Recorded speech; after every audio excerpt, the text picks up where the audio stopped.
Brasil, a questão fiscal é um tema que atravessa décadas, marcando sua presença como um dos maiores desafios econômicos do país. O desequilíbrio entre arrecadação e gastos públicos é uma constante que parece resistir a todas as tentativas de ajuste. Se a gente pega o artigo 6º, ele tem um rol de direitos da sociedade. Tem direito à habitação, tem direito à escola, tem direito à saúde, tem direito um rol de direitos. Bom, muitas vezes a gente perde discussões no judiciário por conta do princípio do não retrocesso social, sendo que o princípio do não retrocesso social, muitas vezes, acaba gerando um retrocesso social para a geração seguinte. Recentemente, decisões políticas reacenderam o debate sobre a sustentabilidade das contas públicas, trazendo à tona velhas preocupações. Enquanto o país continua vinculado a regras que dificultam a adaptação à realidade econômica, surgem dúvidas sobre os rumos que estamos trilhando. O que realmente sustenta essa crise fiscal? Como um modelo baseado em gastos públicos para impulsionar a economia pode impactar o crescimento a longo prazo?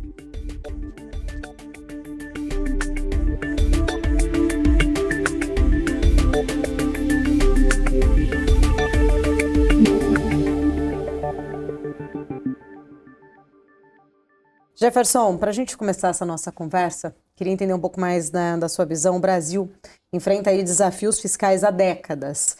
A gente tem histórico grande ali de gastos públicos superiores da nossa capacidade, né, da capacidade de arrecadação. Quais são os principais fatores que tornam o problema fiscal do Brasil estrutural? Eu acho que ter usado a referência temporal de há décadas nós estamos tendo um problema, eu acho que traz uma referência boa para das grandes dificuldades da gente solucionar esse problema, que foi a Constituição de 88. Eu acho que isso já é uma causa bastante explorada da nossa dificuldade de ter um nível de despesa mais controlado. A gente acabou colocando... a gente vinha de um período complexo politicamente, e na Constituição de 88 acabou se constituindo um Estado na Constituição Federal, que era um Estado responsável por muita coisa, assim, com muitas atividades, algumas atividades finalísticas, e não só focado nas atuações típicas do Estado.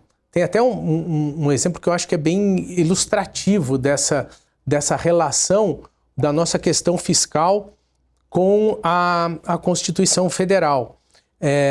Estava no governo, passei bastante tempo no governo, então por vários tempos eu estava no governo. Então, em 2019, eu estava no governo quando a gente elaborou uma proposta de emenda constitucional, e foi uma proposta que teve bastante espaço para os técnicos colocarem as suas visões de problemas fiscais.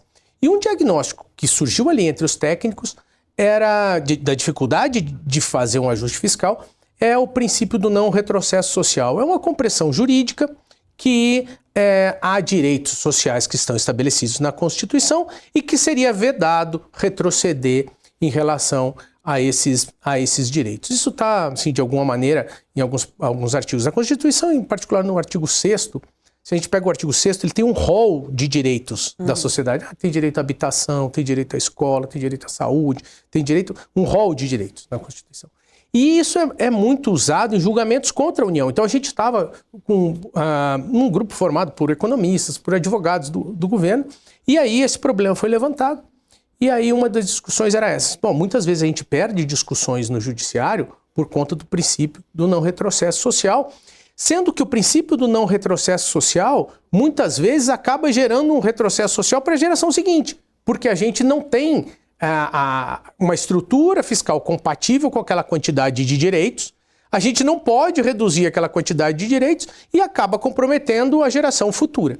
Então a gente idealizou um parágrafo único para aquele artigo, para aquele artigo 6º, onde a gente dizia o seguinte, que o atendimento de todos aqueles direitos que estão previstos no parágrafo 6º não poderia ser feito a partir do comprometimento do direito da geração futura ao equilíbrio fiscal.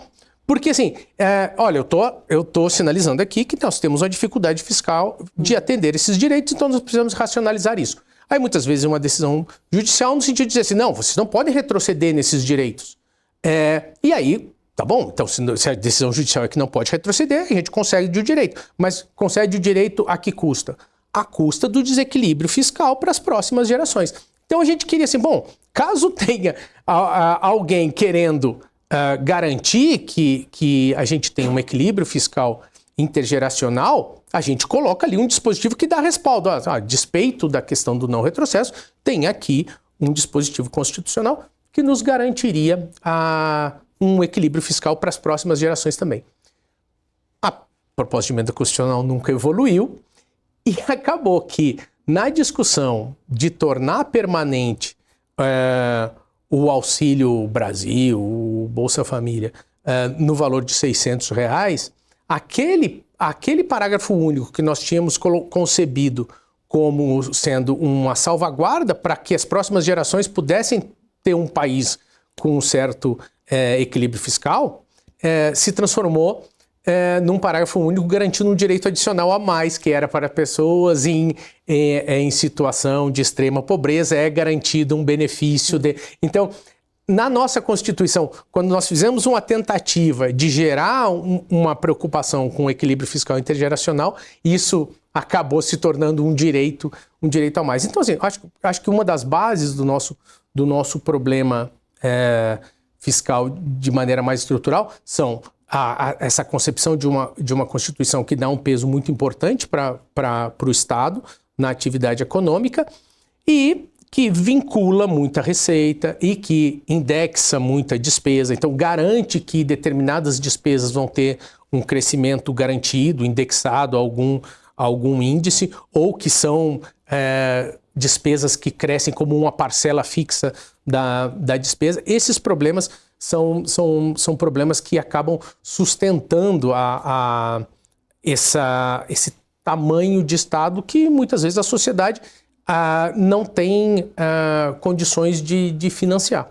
Você tocou num ponto importante, até porque é uma grande discussão deste atual governo sobre a retomada desses indexadores ali, com a vinculação principalmente dos gastos à receita, né?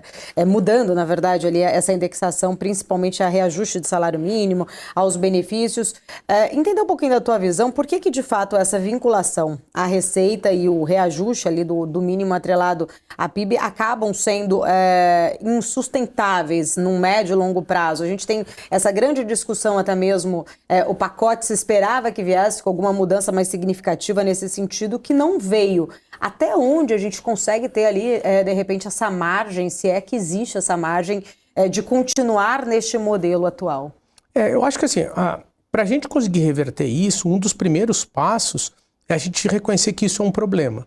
Essa questão da indexação é um problema, essa questão da vinculação é um problema. Então, eu acho que para o nosso presente conjunto de regras, que assim, entre outras, a grande novidade é o arcabouço fiscal, um dos grandes problemas foi ter o arcabouço fiscal religado, o mecanismo automático de correção dos mínimos da saúde e educação, pela regra constitucional permanente, que é mínimo da saúde e educação vinculado a percentuais da receita líquida. Essa é a regra permanente da Constituição, que ficou suspensa durante o período do teto dos gastos. Suspensa, ficou sem indexação? Não, ficou crescendo conforme o teto dos gastos. Então, na emenda constitucional que criou o teto dos gastos, que tinha um limite de despesa que crescia só pela inflação, o mínimo da saúde e educação também crescia só pela inflação, de modo que eles não geravam. Podia ser um problema, podiam consumir um pedaço significativo da despesa discricionária, mas dinamicamente eles não pressionavam a despesa discricionária porque eles cresciam na mesma velocidade do teto. Então, quando se decide que o teto dos gastos vai acabar quando for editada a lei complementar do novo arcabouço fiscal, isso foi concebido na PEC da transição no final de 2022, quando se concebe essa possibilidade, não é endereçado o problema dessa retorno à regra permanente dos mínimos da saúde e educação. Então, se cria o novo regime fiscal, que é o arcabouço, que o limite de gasto cresce com uma inflação e mais um percentual de crescimento real, e a regra é silente sobre o crescimento do mínimo da saúde e educação. Ou seja, volta a regra da Constituição. E aí que cresce muito mais rápido que o limite, acaba comprimindo a despesa discricionária. E a gente, assim, mas é o mínimo da saúde e educação. A gente tem que pensar o seguinte, a gente tem, claro, tem uma zona de intersecção entre essas duas coisas que eu vou falar, mas a gente tem aí uns 220 bilhões de despesa discricionária para o governo decidir aonde que ele vai alocar. O mínimo da saúde e educação é quase 50% a mais do que esse volume de despesa discricionária. Se a gente somar o mínimo da saúde e educação, dá uns 330 bilhões de reais. Então, quando a gente tem um volume de despesas como essa, crescendo num ritmo que a gente não controla, isso é a receita certa para que a gente tenha um problema de sustentabilidade da regra permanente de despesa. E aí, em relação à questão do salário mínimo, foi outra decisão deliberada do governo de reindexar um preço que é muito importante. A gente tem um problema no Brasil que, em certa medida, a gente pode dizer que o salário mínimo ele é muito mais um problema fiscal do que um problema do mercado de trabalho. Principalmente em grandes centros urbanos, a gente muito provavelmente vai ter mais gente em inatividade recebendo salário mínimo do que gente trabalhando recebendo salário mínimo. Então não é a questão do salário mínimo, não é a questão de que é um preço que está sendo definido fora do mercado, porque o salário mínimo seria mais ou menos isso, né? Assim, tu tem um mercado de trabalho, o salário ele é definido pelas forças de mercado. Não, o salário mínimo é um enforcement que entra e diz assim, não, tudo bem que o mercado se ajuste, mas não pode ter nada abaixo disso. Mas isso valeria para o mercado de trabalho das pessoas que estão trabalhando. Então, quando a gente tem um efeito muito maior sobre a previdência, sobre a assistência, sobre os pagamentos do INSS, sobre o BPC, sobre o abono, a questão do salário mínimo acaba sendo uma questão que é muito mais importante do ponto de vista fiscal do ponto de vista do mercado de trabalho. E aí tem uma decisão voluntária do governo de reestabelecer a regra que teve vigência ali no final do governo Dilma, um pedaço do governo Temer, que era a política de valorização do salário mínimo, que é o salário mínimo ser corrigido pela inflação do ano anterior e pelo PIB de 2 anos atrás. E aí acaba que o maior ônus dessa regra acaba ficando sobre o lado fiscal. E é algo absolutamente questionável do ponto de vista da lógica de que o salário mínimo tem que ter algum ganho de produtividade que passe para o trabalhador. Porque isso valeria para os trabalhadores ativos. A gente pensar que a gente está dando ganho de produtividade permanente sobre quem está na inatividade, para quem recebe benefício social, é bastante questionável. Então, a gente teve um problema, eu acho que nesses dois casos, tanto no mínimo da saúde e educação quanto no caso do salário mínimo, que se negligenciou o diagnóstico de que indexação e vinculação eram um dos nossos principais problemas fiscais. E a gente pegou duas grandes despesas e reindexou e revinculou a despeito desse diagnóstico que era mais ou menos consensual. Não por outra razão, a gente está aí em grandes discussões sobre sustentabilidade de uma regra fiscal pouco mais de um ano depois dela ter sido promulgada. Jefferson, eu até vou me aprofundar daqui a pouco mais sobre essa questão da produtividade, que você muito bem pontua. Porém, antes de entrar nessa questão, olhando um pouquinho ali ainda, né, sobre a questão do gasto, especificamente o atual governo usa bastante talvez essa estratégia, né, utilizando ali gasto público para estimular a economia, para estimular o crescimento do PIB. Queria entender um pouco da tua leitura, como essa dependência de fato do gasto público como motor econômico afeta o crescimento sustentável mesmo de um país? É muito difícil a gente ter políticas públicas que sejam lineares, né? Que atendam toda a sociedade de uma maneira igual, que não gere distorções.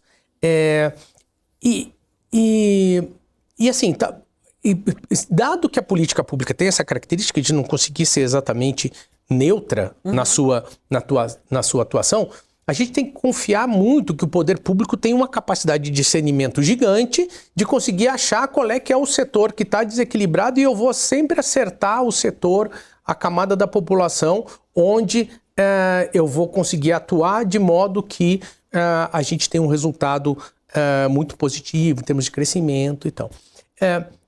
Se a gente parte do pressuposto que isso é tudo muito difícil de conseguir construir, né? Assim, a gente tem então um grupo técnico que vai ser preciso em achar as falhas e corrigi-las, muitas vezes seria melhor deixar que o próprio mercado fizesse isso. Que assim, o mercado aí são as forças ali atuando que vão identificar naturalmente onde é que estão as dificuldades. E aí, assim, tudo isso para chegar no seguinte ponto. Bom, muitas vezes a gente está ali despendendo recursos em políticas que elas não trazem uma eficiência tão grande para a economia, não geram um potencial tão grande de crescimento, e que se eventualmente a gente tivesse reduzindo essas políticas, diminuindo o gasto com essas políticas, a gente poderia estar gerando resultados fiscais melhores. Tudo bem, Jefferson, mas o que isso nos traria de ganhos para a sociedade como um todo?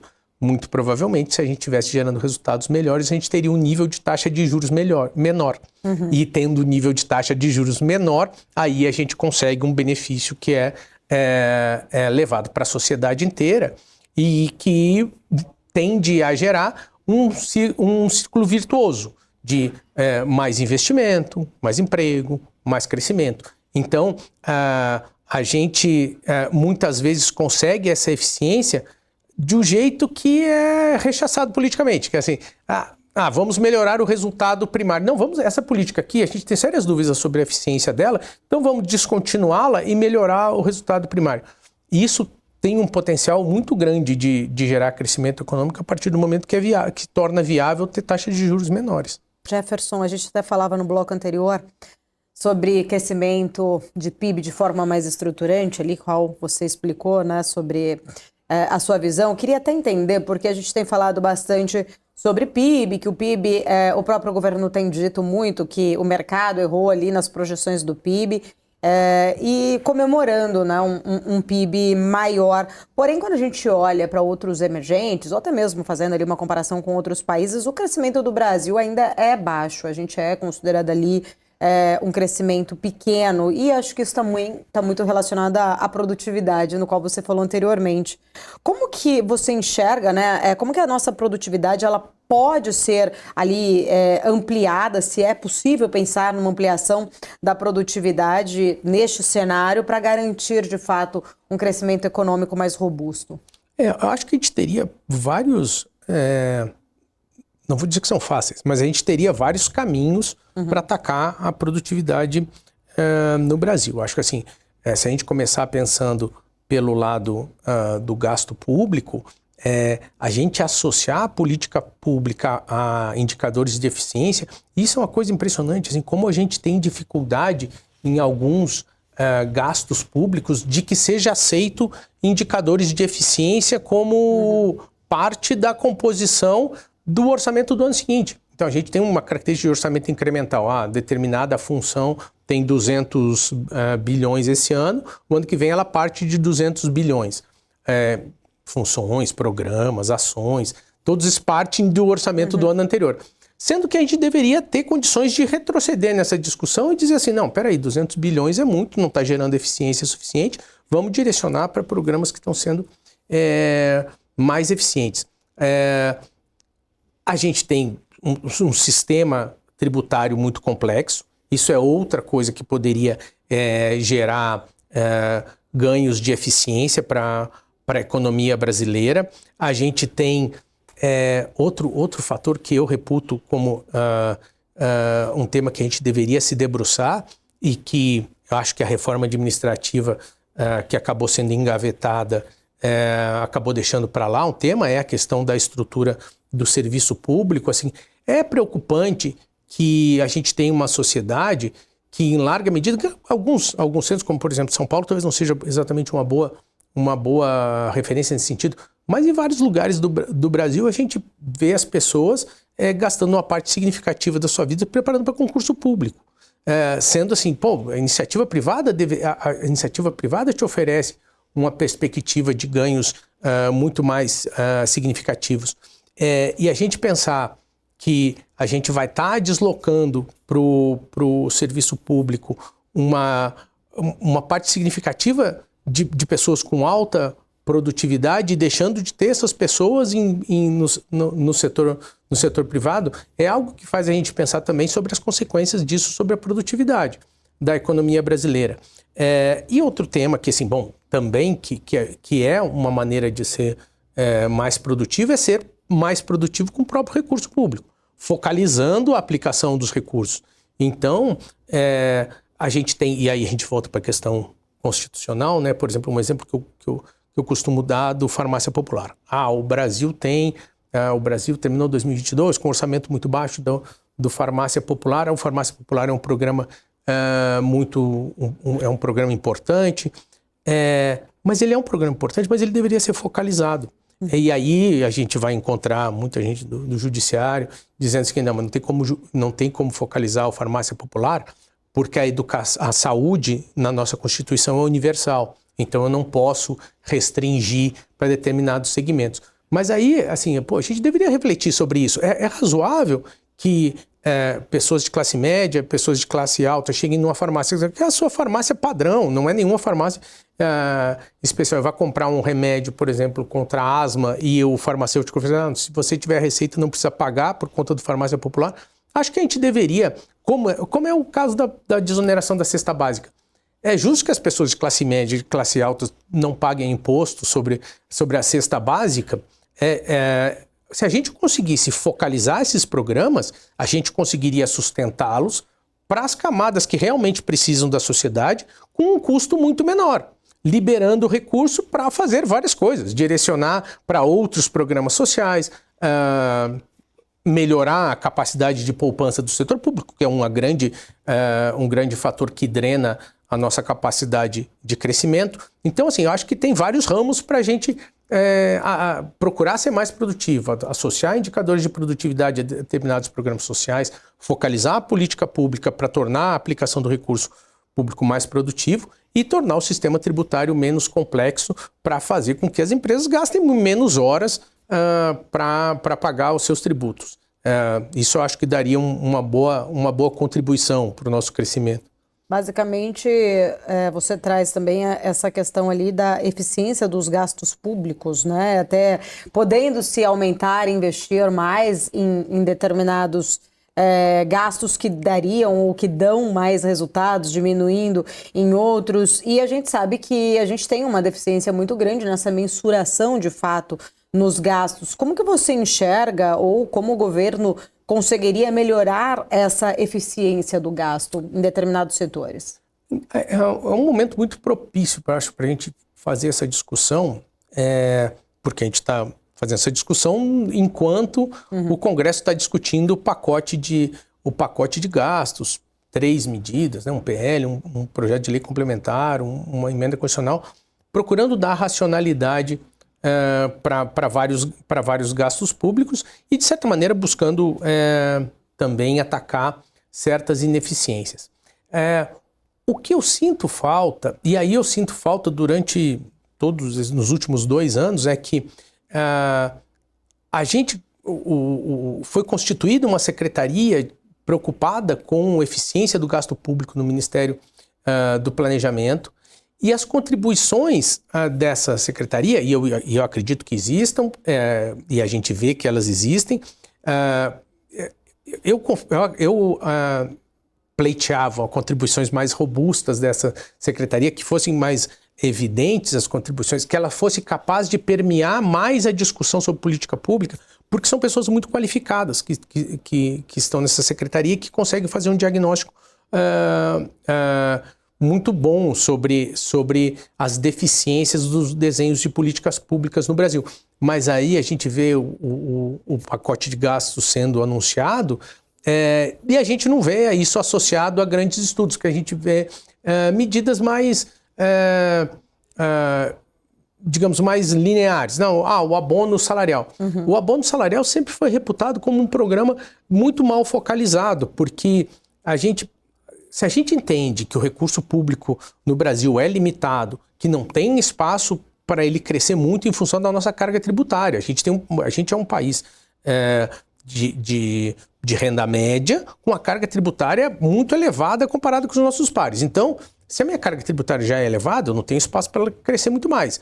Então, os recursos que eu tenho hoje são os recursos com os quais eu tenho que trabalhar. Então, eu tenho que dar eficiência para esses recursos. Então, a gente esperava, por exemplo, no caso do abono salarial, a gente precisa entender, quando a gente está decidindo a alocação de recursos públicos, dada essa finitude desses recursos públicos, que a sociedade brasileira, uma pessoa que ganha até 2 salários mínimos e tem carteira assinada, ela pode não estar numa situação financeira confortável, mas ela está numa situação de proteção social muito maior do que uma parte significativa da população que vive no mercado informal, que vive de auxílios do governo federal. Então, a gente continuar gastando 30 bilhões de reais com um programa que atua sobre uma camada da população que já tem um nível de proteção, já é um foco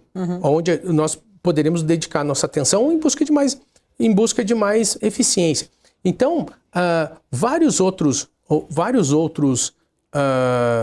aprimoramentos de políticas públicas, a gente vê que parece não ter tido muito espaço político para que eles se avançassem. Então, eu acho que a gente tem uma massa crítica, e aí, endereçando exatamente a tua questão, acho que a gente tem uma massa crítica não só na sociedade, na academia, de avaliação de políticas públicas no Brasil, que são capazes de fazer bons diagnósticos sobre a qualidade dessa política pública. Essa massa crítica, em parte, foi levada para dentro do governo. Tem uma secretaria fazendo isso. O que a gente precisa, e é uma coisa que eu reputo há muito tempo, é ter a capacidade de fazer essas avaliações qualificadas permear as decisões. Porque a gente tem as avaliações e elas não conseguem sensibilizar, pelo menos no volume que a gente gostaria, as decisões que são tomadas. E até mesmo quando a gente tem ali talvez uma mensuração de alguns resultados, e eu falo isso olhando para a questão educacional, e fica muito talvez distante, muito nítido o problema ali grande que a gente tem do aprendizado brasileiro. Recentemente o Brasil participou, acho que foi pela primeira vez, de um ranking ali de matemática e ciências. De 58 países, nós ficamos, acho que em 55. Crianças ali de 9 anos, a maioria não sabia contas básicas, de multiplicação. E eu acho que essa é uma dor muito grande, porque aí você estava falando, em relação àquela questão ali do orçamento, do quanto é colocado ali para a educação. E aí, quando a gente olha para o resultado, é assustador. A gente imagina o que vai ser do Brasil com essa educação. E aí, assim, eu tenho que retomar um ponto que eu levantei aqui. De áreas onde a gente tem áreas do governo, onde a gente tem mais dificuldade de associar indicadores de eficiência com alocação orçamentária. E eu acho que a área da educação é uma das que a gente tem maior dificuldade de conseguir associar o recurso que é destinado para a escola, para uma secretaria, para um estado, para um município, associar o volume de recursos à eficiência que é gerada nesses segmentos, seja município, seja recortes governamentais ou níveis educacionais. Assim, a gente conseguiu, vou dedicar mais para essa escola do que para essa, porque os indicadores são melhores, ou essa escola precisa melhorar os indicadores, se ela melhorar os indicadores, ela consegue mais orçamento. Os grandes diferenciais, ou pelo menos alguns dos grandes diferenciais em termos de resultados na educação, de melhoras no PISA, em outros indicadores, em muitos casos estiveram associados justamente a isso. Assim, do tipo, nós vamos direcionar mais recursos para quem obtiver melhores resultados. Mas há uma percepção de que isso acabaria tirando direitos de determinados segmentos, essa busca pela associação entre a quantidade de recursos e o indicador de eficiência. E na educação eu acho que esse é um dos casos mais clássicos, e é onde a gente teria que conseguir quebrar essa barreira. e fazer essa associação para trazer experiências que foram bem-sucedidas em determinados estados, para que a gente conseguisse, então, assim, levar essa combinação que é tão positiva entre, se vocês tiverem melhores resultados, vocês têm melhores orçamentos. Eu acho que a educação é o caso clássico da nossa dificuldade de fazer essa associação. E um dos pontos que você levantou, Jefferson, agora há pouco, foi sobre a nossa carga tributária, né? O sistema tributário brasileiro é complexo, traz aí um peso muito grande, dificulta bastante o desenvolvimento econômico, e a gente tem uma mudança para se iniciar, de fato, né, nos próximos anos, que é a nova reforma tributária. Estamos discutindo, inclusive, a parte de regulamentação dessas mudanças. Você enxerga, de fato, como uma mudança que vai conseguir destravar a economia, vai ajudar a melhorar esse manicômio tributário que a gente tem hoje no Brasil? Acredito que sim. Assim, faço votos que a reforma avance. Acho que a gente está bem perto de conseguir esses avanços com a regulamentação. Porque assim, acho que tem um ponto que facilita a vida dessa reforma, que é o seguinte: é muito difícil a gente conseguir sair com um sistema tributário sobre o consumo pior do que a gente tem. Então, assim, como a base de comparação é tão ruim, é muito provável que a gente... É muito difícil que a gente não tenha ganhos, e a reforma vai gerar ganhos. A reforma vai gerar ganhos de eficiência. Tem coisas relativamente simples da gente pensar em relação a essa reforma. A gente vai juntar o ISS, que é um tributo municipal, o ICMS, que é um tributo estadual, e mais o PIS, COFINS e parte do IPI em 2 tributos. Se a gente for pensar que ICMS a gente tem 27 legislações, uma para cada estado, legislações bastante complexas. Municípios a gente teria um potencial, assim, por conta da nossa ineficiência administrativa, a gente não tem mais de 5.000 legislações de ICMS. Mas se os nossos municípios não tivessem, se a gente não tivesse uma divisão administrativa do Brasil em municípios tão ineficientes, por um lado, a gente teria mais legislações tributárias. O que eu estou dizendo? A gente tem muito município que não tem uma estrutura de ISS. Se todo mundo fosse bem organizadinho, a gente teria 5.000 legislações de ISS, o que seria um grande problema. Mas a gente está trocando aí milhares de legislações de ISS, quase 3 dezenas de legislações de ICMS, mais uma legislação gigante dos tributos federais, por basicamente uma legislação, porque a CBS e o IBS vão ter uma legislação bem parecida. Então, assim, dentro desse contexto, não tem como a gente pensar que a gente não vai ter um ganho de produtividade aí, porque assim, a estrutura, a regulação tributária vai ser mais simples. Podia ser melhor? Podia. Isso não há dúvida. Assim, eu acho que a gente vai ter um ganho de produtividade. Eu reputo que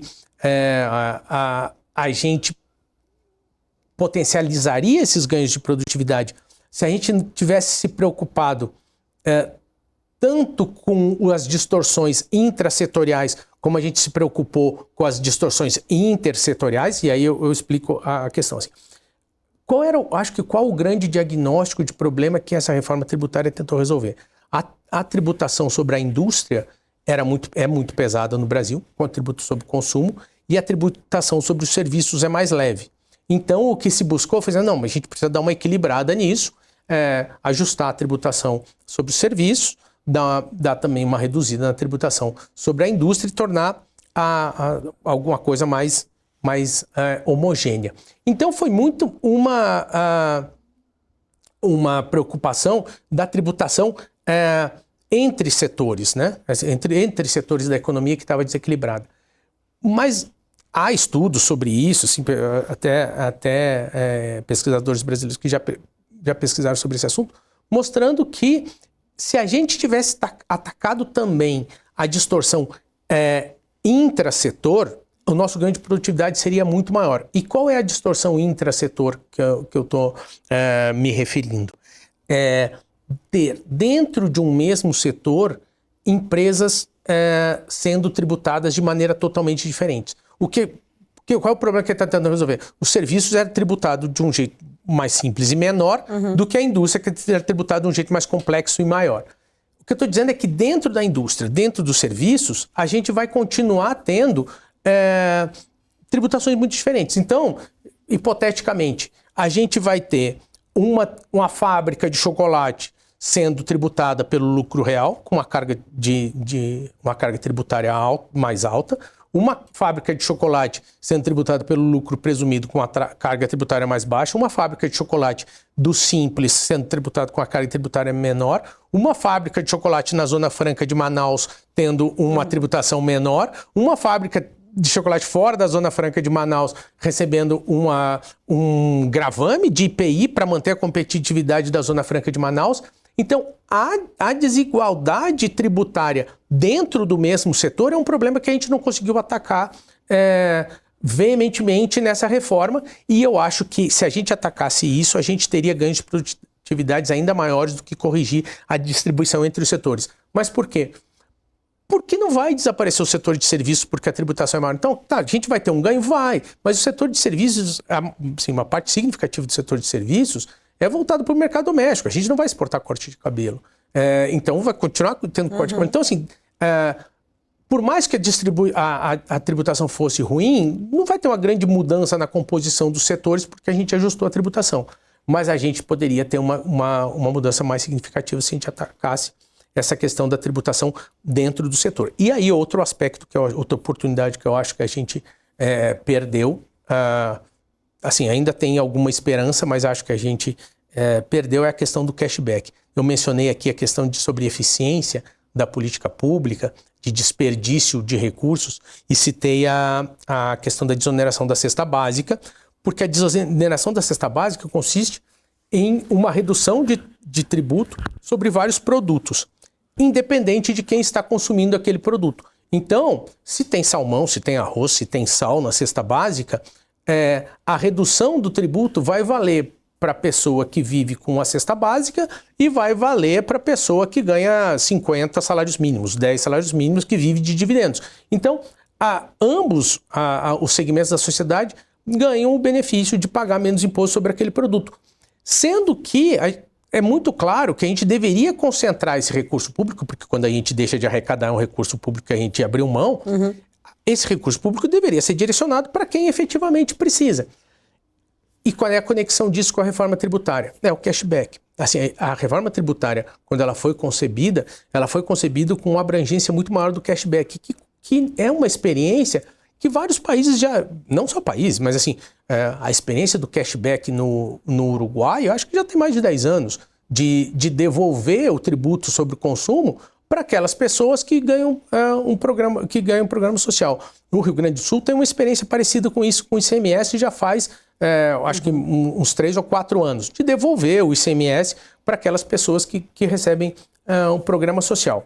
Bom, se eu consigo concentrar a devolução do imposto, que na prática é uma desoneração com um passo a mais. Assim, simplesmente não é o produto que não paga imposto. A pessoa paga o imposto sobre o produto e recebe o imposto de volta. Então, no líquido, ela acabou desonerada. Se a gente concentra em quem efetivamente precisa, a gente tem um ganho de eficiência óbvio, que é focalizar a aplicação do recurso público em quem precisa, e tem um outro ganho adicional. A alíquota modal, a alíquota que vale para todo mundo, é uma alíquota menor, porque assim, o benefício ele ficou focalizado, ele ficou menos esperado para todos os setores. Então, se a gente tem essa percepção de que a gente vai ter um dos maiores IVAs do mundo, só perde para o IVA da Hungria, se a gente tivesse ampliado o instituto do cashback e, por exemplo, reduzisse significativamente os produtos que são beneficiados na cesta básica com alíquota de 40% da alíquota padrão, ou não tivesse nenhum, assim, poderia ser possível conceber que nenhum produto da cesta básica tem redução de alíquota no novo tributo. Só que todos os produtos da cesta básica teriam cashback para quem está no programa social. A gente teria uma queda significativa dessa alíquota e estaria mais longe desse título de maior IVA do mundo, ou segundo maior IVA do mundo. O Jefferson, vários pontos aqui que a gente tem discutido, e acho que essa questão da reforma tributária traz muito isso. A gente tem a consciência do nosso problema, do que precisa ser feito, mas muitas vezes, na hora de se fazer uma medida ou uma reforma, ela não sai a ideal, e sempre a gente ouve até muito, né, dos governantes falando, não é a ideal, mas é a possível. Assim como foi o pacote do anúncio de corte de gastos, não é o ideal, mas foi o possível. A gente fez uma reforma há alguns anos da Previdência, não foi a ideal. Foi a possível. E a gente tem aí um grande problema em relação também à Previdência para voltar a discutir. A gente estava falando aqui do fiscal, provavelmente outra, né, reforma deverá ser feita com o nosso fiscal que não vai se sustentar neste arcabouço. Por que o Brasil tem tanta dificuldade em construir algo mais perene, né, que se torne ali, não precisa a gente voltar a estes ciclos e continuar discutindo o que poderia já ser feito ali, algo muito mais estruturante? Eu acho que tem assim, uma questão cultural que a gente precisa conseguir superar, né, que de certa maneira foi plantada pela o espírito da nossa Constituição, que é essa questão de que o Estado tem um papel muito importante como provedor, como indutor do crescimento. Então, essa é uma questão cultural bastante difícil de ser superada, mas que é um entrave significativo para a gente buscar uma eficiência maior para as contas públicas e, consequentemente, um equilíbrio e redução da dívida pública, que é algo que tem um ganho significativo que muitas vezes a gente menospreza sobre a capacidade de crescimento do país.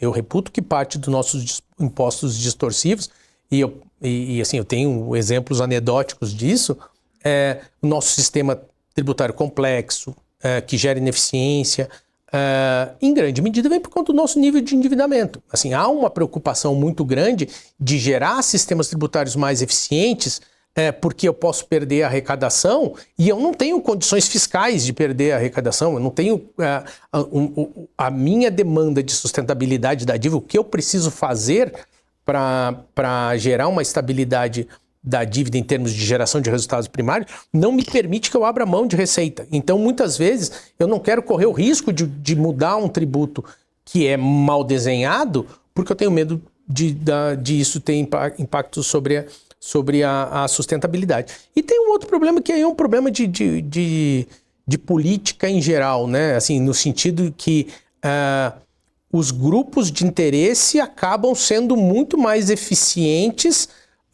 para garantir os seus direitos do que o cidadão difuso que paga por esses direitos. E aí, assim, a gente percebe, assim, um dos itens que está em maior risco nesse pacote de corte de gastos que foi apresentado pelo governo, até pela conversa que a gente tem no Congresso e com parlamentares.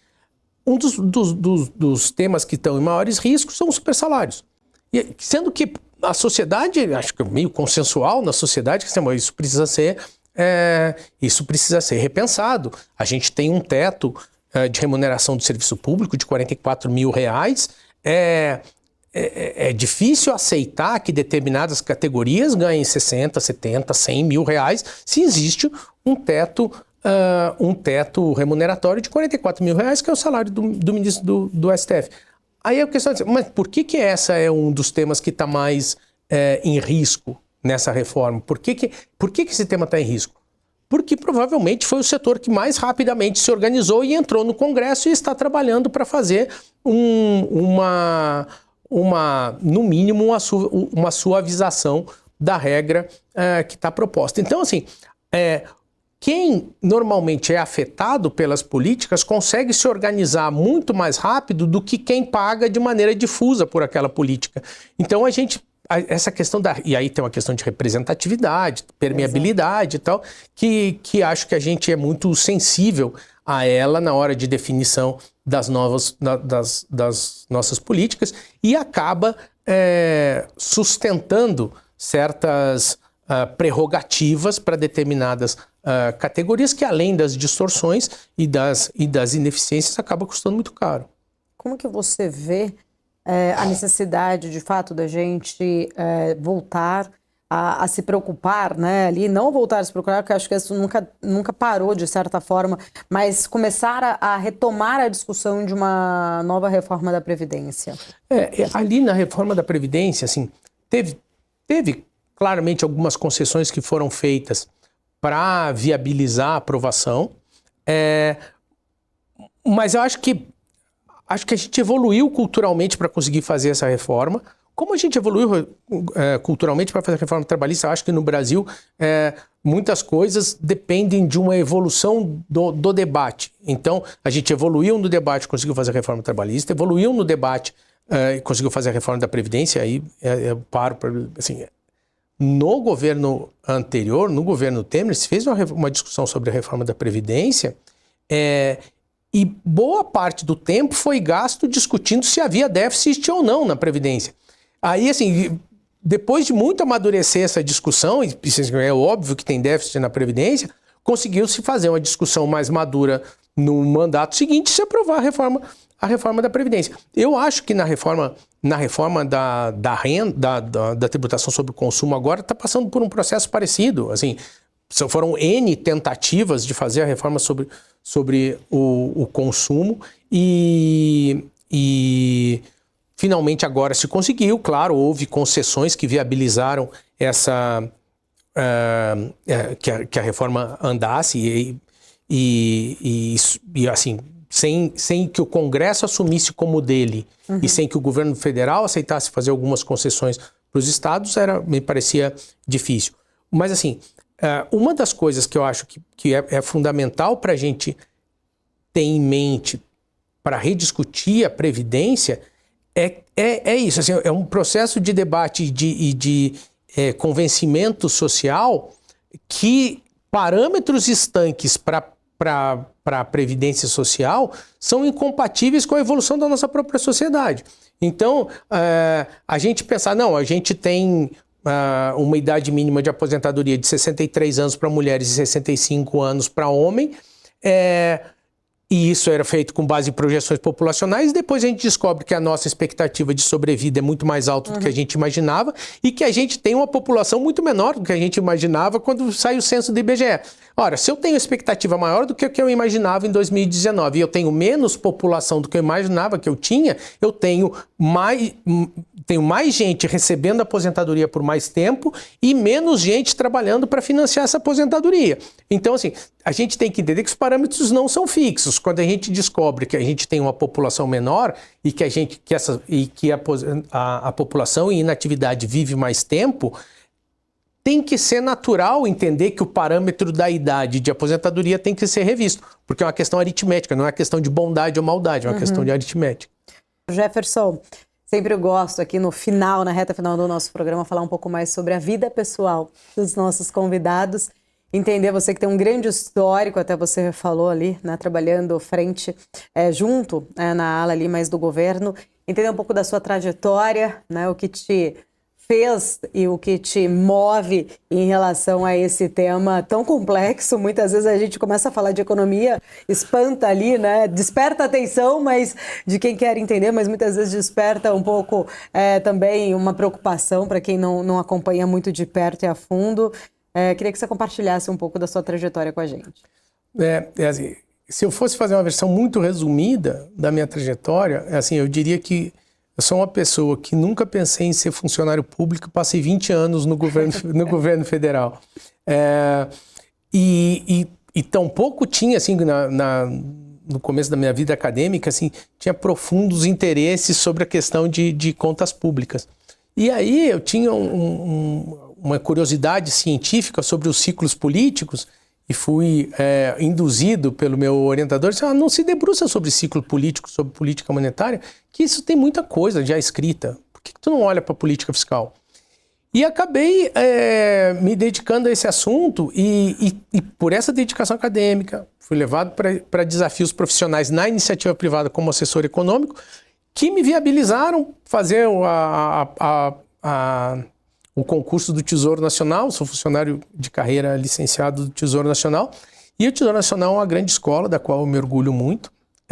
Entrei na gestão da dívida pública, eu acho que isso explica muito da minha preocupação sobre o papel da dívida pública na economia brasileira. Entrei na gestão da dívida pública. No Tesouro Nacional passei por vários cargos, passei bastante tempo na Secretaria de Política Econômica, no gabinete do Ministério, até voltar para o Tesouro Nacional aí como secretário do Tesouro. E aí também, assim, recebi uma proposta para voltar a ver a vida do outro lado, para ver a vida a partir da iniciativa privada e, de certa maneira, também buscar continuar contribuindo com a compreensão do mercado financeiro sobre a questão das contas públicas. Eu acho que durante muito tempo o Brasil teve dificuldades em compreender o que estava acontecendo com as contas públicas e isso potencializou choques na economia brasileira.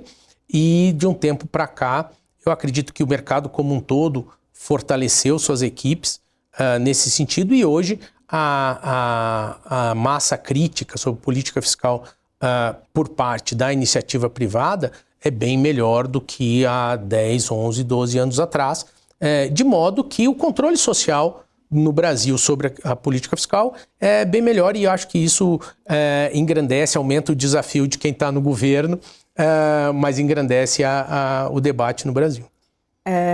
Qual o maior desafio, né? Fica aqui na curiosidade para tentar entender, claro, num cargo tão responsável, tão forte ali cobrado à frente do Tesouro, qual o maior desafio que você acredita que acabou passando durante este período? Assim, para mim tem um que assim, se eu for listar todos, foram muitos desafios que eu achava, pior do que isso não tem. Assim, a pandemia foi um desafio grande. A pandemia foi um desafio grande. Assim, a gente vê muito o louvável trabalho do pessoal da saúde nessa área, mas assim, do âmbito da Fazenda, a gente muito pressionado porque as nossas regras fiscais não são desenhadas para situações de crises como aquela. Então, em algum momento, a gente teve dificuldade de lidar com a demanda de recursos que era necessário e era imprescindível para sustentar vidas e as demandas de recursos eram compatíveis com as nossas regras. E a gente tinha que ser hábil o suficiente para conseguir transformar essas regras em situações onde a gente conseguisse prover as necessidades. Mas eu acho que o grande desafio nas posições em geral da Secretaria do Tesouro Nacional, eu me sinto como um funcionário do Tesouro quando eu vou lá. Eu não me sinto como alguém que... todos nós, eu acho que temos uma cabeça parecida no sentido de colocar o equilíbrio das contas públicas como um valor da sociedade, como a gente conseguiu fazer isso com o Plano Real em termos de inflação. Assim, controle de inflação na sociedade brasileira é um valor para a sociedade e eu acho que o grande desafio que todo mundo que trabalhou no Tesouro rapidamente ou é funcionário de carreira gostaria de consolidar é essa percepção da sociedade seguinte, é melhor para esta e para as próximas gerações que nós tenhamos finanças públicas equilibradas. Eu acho que esse, mais do que todos os desafios que nós temos que pessoalmente enfrentar, esse é um desafio que a gente tem que seguir adiante pregando como instituição.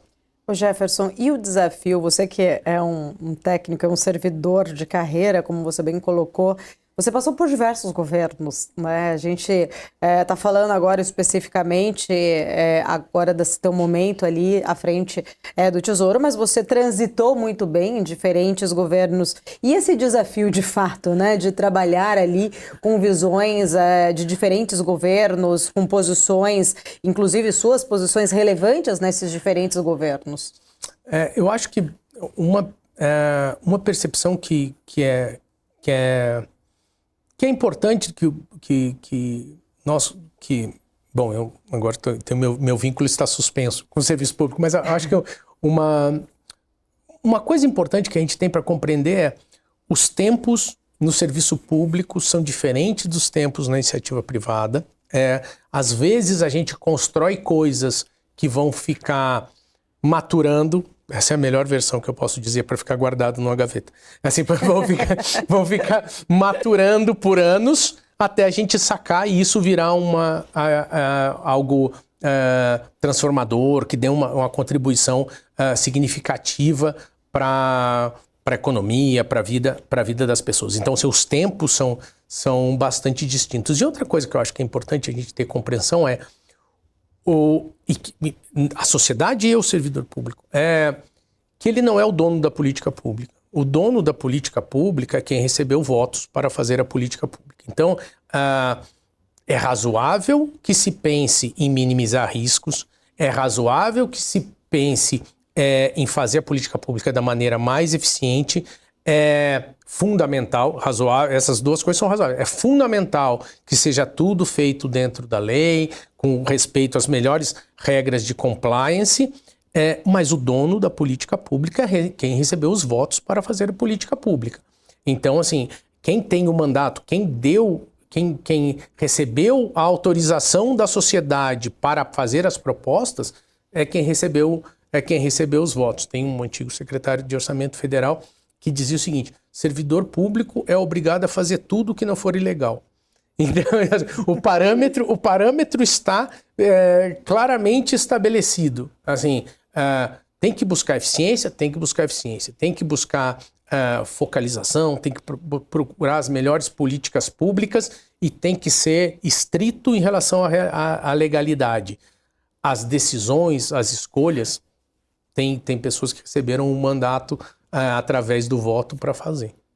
Jefferson, fora ali da parte, né, profissional, você que é um grande profissional muito respeitado no mercado, queria saber agora da parte pessoal, quem é Jefferson Bittencourt? Eu sou um cara muito feliz com a minha família, minha esposa, meus 2 filhos.